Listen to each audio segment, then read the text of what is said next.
ये कहानी नहीं है, ये वो एहसास है जो बहुत लोग रोज जीते हैं। शादी के बाद पहली रात मैं बहुत देर तक जागती रही थी। वो मेरे पास लेटा था। सांसों की हल्की सी आवाज़, कमरे में फैली नई चादरों की खुशबू और दीवार पर टंगे घड़ी की टिक टिक, सब कुछ नया था। बस मेरा मन ही कहीं पीछे छूट गया था। माँ ने विदा के समय कहा था, अब ये घर तेरा है। पर उस रात मुझे एहसास हुआ, घर बन जाने से अपनापन अपने आप नहीं आ जाता। वो थका हुआ था। शादी, रिश्तेदार, रस्में, सब कुछ बहुत ज़्यादा हो गया था उसके लिए। उसने करवट बदली और नींद में बुदबुदाया, कल ऑफिस भी जाना है। मैं चुप रही, क्योंकि नई नई दुल्हन पहली ही रात शिकायत नहीं करती। मैं छत की ओर देखती रही और सोचती रही, क्या यही वो साथ है जिसका सपना मैंने देखा था। दिन बीतते गए, सुबह की चाय, शाम की चुप्पी और रात का वही सन्नाटा। वो अच्छा था, बहुत अच्छा। पूछता था, सब ठीक है?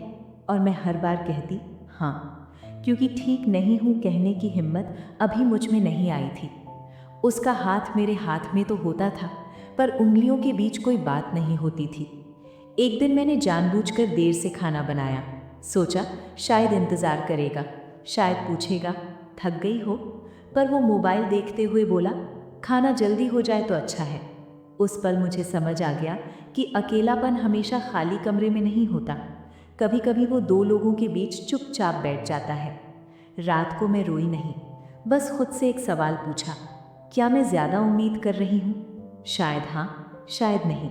पर दिल ये तर्क नहीं समझता, दिल तो बस महसूस करता है। एक शाम बिजली चली गई थी। अंधेरे में वो मेरे पास बैठा था, ना मोबाइल ना शोर, बस हम दोनों। पहली बार उसने मेरी तरफ देखा और कहा, तुम कुछ बदली बदली सी लगती हो। मेरी आंखें भर आईं। मैंने कहा, शादी के बाद मैं सब कुछ बन गई, बहू, पत्नी, जिम्मेदारी, बस मैं ही कहीं खो गई। वो चुप रहा। डर लगा मुझे, बहुत ज़्यादा। फिर उसने धीरे से कहा, मुझे लगा तुम खुश हो। उस एक वाक्य में हम दोनों की गलती छुपी थी। मैंने कभी बताया नहीं और उसने कभी पूछा नहीं। उस रात हम बहुत देर तक बातें करते रहे। कोई फिल्मी वादा नहीं, कोई बड़ा इजहार नहीं, बस धीरे धीरे दिल का बोझ हल्का हुआ। उसने मेरा हाथ पकड़ा, पहली बार जैसे सच में पकड़ा हो। आज भी सब कुछ परफेक्ट नहीं है, कभी कभी खामोशी फिर लौट आती है। पर अब मैं चुप नहीं रहती और वो अनसुना नहीं करता। शादी दो लोगों को पास लाती है, पर रिश्ता हर रोज़ फिर से चुनना पड़ता है। और मैंने सीख लिया है, अकेलापन छुपाने से नहीं, बांटने से कम होता है।